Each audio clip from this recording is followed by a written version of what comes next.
कर्नाटक, भारत से एक ऐसी कहानी सामने आती है जो दिमाग सुन्न कर देती है। ये कहानी जितनी डरावनी है, उतनी ही हैरान करने वाली भी। आज हम उसी स्याह और पेचीदा मामले की गहराई में उतरेंगे। इस पूरी कहानी में हम यही समझेंगे कि कैसे एक आम सा दिखने वाला स्कूल टीचर मोहन कुमार एक खौफनाक दोहरी जिंदगी जी रहा था और कैसे वो भारत के सबसे कुख्यात सीरियल किलर्स में से एक बन गया।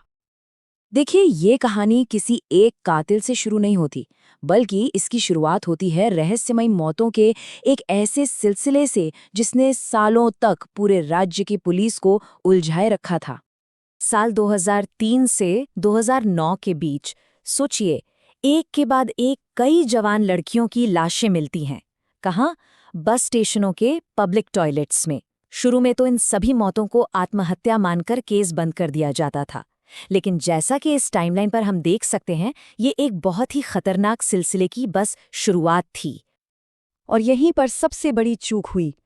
अलग अलग पुलिस जिलों के बीच कोई तालमेल ही नहीं था, कोई कम्युनिकेशन ही नहीं था, और इसी वजह से एक इतना भयानक पैटर्न इतने लंबे समय तक किसी की नज़र में ही नहीं आया। लेकिन जब जांचकर्ताओं ने इन मामलों की कड़ियों को जोड़ना शुरू किया, तो एक खौफनाक सच सामने आया। ये आत्महत्याएं नहीं थीं, ये तो एक ही दरिंदे का काम था, जिसका तरीका हर बार बिल्कुल एक जैसा था। उसका काम करने का ढंग, मतलब उसका मोडस ऑपरेंडी इतना तय था कि सुनकर हैरानी होती है। सबसे पहले वो ऐसी लड़कियों को चुनता था जो गरीब घरों से थीं और अपनी शादी को लेकर परेशान थीं। फिर वो आनंद या शशिधर बनकर आता, बिना दहेज की शादी का झांसा देता, उन्हें यकीन दिलाता, उनके साथ लॉज में रात बिताता और फिर अगले दिन उन्हें गर्भनिरोधक गोली बताकर साइनाइड दे देता था। और दिलचस्प बात यह है कि उसी इलाके में एक और सीरियल किलर थी, साइनाइड मल्लिका। दोनों का हथियार एक ही था, साइनाइड, पर दोनों के काम करने का तरीका, निशाना बनाने की जगहें वो अलग थीं। तो आखिर कौन था ये आदमी? इन सब क्रूर हत्याओं के पीछे का चेहरा किसका था? जब ये राज खुला तो सच में सब सन्न रह गए। उसका नाम था मोहन कुमार। दुनिया की नज़र में वो 23 साल से एक स्कूल में फिजिकल एजुकेशन का टीचर था, शादीशुदा, बाल बच्चे वाला। उसके परिवार वाले तो उसे एक सीधा साधा प्यार करने वाला इंसान बताते थे। और यहीं पर इस केस की सबसे डरावनी बात सामने आती है।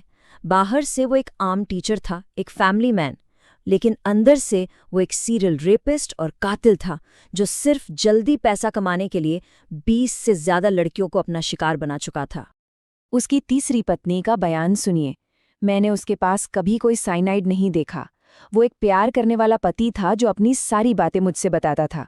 मतलब उसके सबसे करीबी लोगों को भी उसकी इस हैवानियत की भनक तक नहीं थी। कितना गहरा धोखा था ये। सालों तक मोहन अपने तरीकों की वजह से पुलिस की पकड़ से बाहर रहा, लेकिन कहते हैं ना, हर अपराधी कोई ना कोई सुराग छोड़ ही जाता है, और उसकी आखिरी शिकार से जुड़ा एक सुराग ही उसके आतंक के साम्राज्य को खत्म करने वाला था। ये कहानी है 22 साल की अनीता की, जो 17 जून 2009 को लापता हो गई थी। और यही केस वो टर्निंग पॉइंट बना जिसने मोहन कुमार के सारे राज खोल दिए। तो इस बार पुलिस ने एक स्पेशल टीम बनाई और उन्होंने अनीता के मोबाइल फोन की कॉल हिस्ट्री खंगालनी शुरू की। और जानते हैं क्या मिला? कॉल्स उन्हें एक ऐसे सिम कार्ड तक ले गईं जो किसी श्रीधर के नाम पर था, जो उसकी एक पिछली शिकार कावेरी का भाई था। असल में मोहन ने कावेरी का सिम लेकर अगली शिकार यानी अनीता को फोन किया था।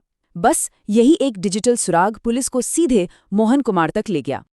मोहन के पकड़े जाने से सिर्फ उसके जुर्म ही सामने नहीं आए, बल्कि हमारे समाज की वो खामियां भी उजागर हुईं जिनका फायदा वो इतने सालों से उठा रहा था। उसने खुद कबूल किया कि उसने 20 लड़कियों की हत्या की थी। 20! ये आंकड़ा उसे भारत के सबसे खतरनाक सीरियल किलर्स में से एक बना देता है। कोर्ट में उस पर हत्या, अपहरण, रेप, डकैती, जहर देना, कई मामले चले, और उसे कुछ मामलों में मौत की सजा और बाकियों में उम्र कैद हुई। मतलब ये तय हो गया कि वो अब कभी बाहर नहीं आ पाएगा। लेकिन सवाल ये उठता है कि वो इतनी जल्दी पकड़ा क्यों नहीं गया? वजह कई थीं। वो गरीब लड़कियों को निशाना बनाता था जिनकी गुमशुदगी की रिपोर्ट पर शायद उतनी गंभीरता से जांच नहीं होती थी। पुलिस डिपार्टमेंट्स में आपस में कोई तालमेल नहीं था और हर मौत को सुसाइड मानकर केस बंद कर दिया जाता था। ये मामला इस बात के कठोर याद दिलाता है कि कैसे सिस्टम की नाकामी एक दरिंदे को खुला घूमने का मौका दे सकती है। साइनाइड मोहन की कहानी तो खत्म हो गई, लेकिन एक बहुत ही बेचैन करने वाला सवाल पीछे छोड़ गई है। हमारे समाज में जो कमियां हैं, जो खाली जगहें हैं, उनका फायदा उठाकर न जाने और कितने शिकारी ऐसे ही अंधेरे में छिपे बैठे हैं।